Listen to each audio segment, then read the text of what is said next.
পাগলা হাওয়া বাদল দিনে।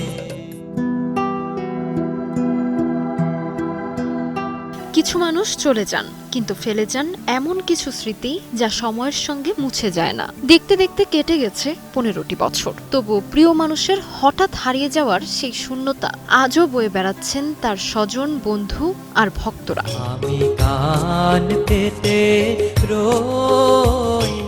আজ সেই ক্লোজ আপ তারকা আবিদ শাহরিয়ারের 15তম মৃত্যুবার্ষিকী। 2011 সালের এই দিনে কক্সবাজার সমুদ্র সৈকতের উত্তাল ঢেউ কেড়ে নিয়েছিল মাত্র 25 বছরের এক সম্ভাবনাময় তরুণ শিল্পীর জীবন। ওই দিন বিকেল 4:15টার দিকে কক্সবাজারের কলাতলি সৈকতে গোসল করতে নেমে স্রোতের টানে গুপ্তখালে আটকা পড়েন ক্লোজ আপ তারকা আবিদ শাহরিয়ার ও তার বন্ধুরা। পরে দ্রুবরী দল উদ্ধার করে হাসপাতালে নিলে চিকিৎসক আবিদ শাহরিয়ার ও তার বন্ধু মোস্তাকিমকে মৃত ঘোষণা করেন। মাত্র 25 বছর বয়সে আবিদের এই অকাল মৃত্যু শোক স্তব্ধ করে দেয় পরিবার, সহশিল্পী ও ভক্তদের। তার কণ্ঠে ছিল স্বপ্ন, যে হাসিতে মাতোয়ারা হতো চারপাশ।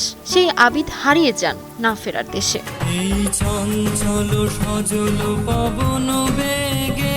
প্রিয় বন্ধুর চলে যাওয়ার বেদনা আজও ভুলতে পারেননি সঙ্গীত শিল্পী সাজিয়া সুলতানা পুতুল। প্রতি বছর এই দিনে তিনি আবিদকে স্মরণ করেন। এবারও তার ব্যতিক্রম হয়নি। নিজের ফেসবুক পোস্টে পুতুল লিখেছেন, মৃত্যুর আগে কিছুদিন ধরে তাদের মধ্যে অভিমান আর ঝগড়া চলছিল।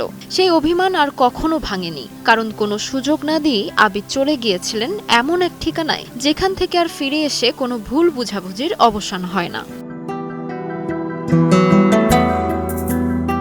তবে কান্নার মাঝেও ছিল বন্ধুকে নিয়ে এক টুকরো হাসির স্মৃতি।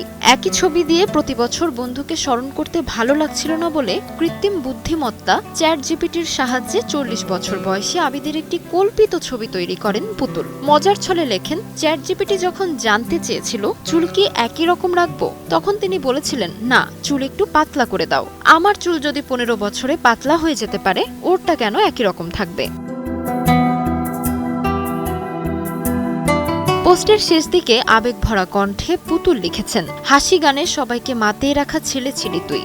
আশা করি আমার এই ফাজলামোটা সহজভাবেই দেখবি। তবে তুই থাকলে এমন রসিকতায় কি প্রতিক্রিয়া দিতি সেটা খুব জানতে ইচ্ছা করে। একদিন দেখা হবে বন্ধু। একজন বন্ধুর জন্য আরেক বন্ধুর এই ভালোবাসা আর অপূর্ণ আক্ষেপ ছুঁয়ে গেছে হাজারো মানুষের হৃদয়। মৃত্যুর 15 বছর পরও আবিদ শাহরিয়ার যেন বেঁচে আছেন তার গান, তার হাসি আর প্রিয়জনদের অশ্রুসিক্ত স্মৃতিতে।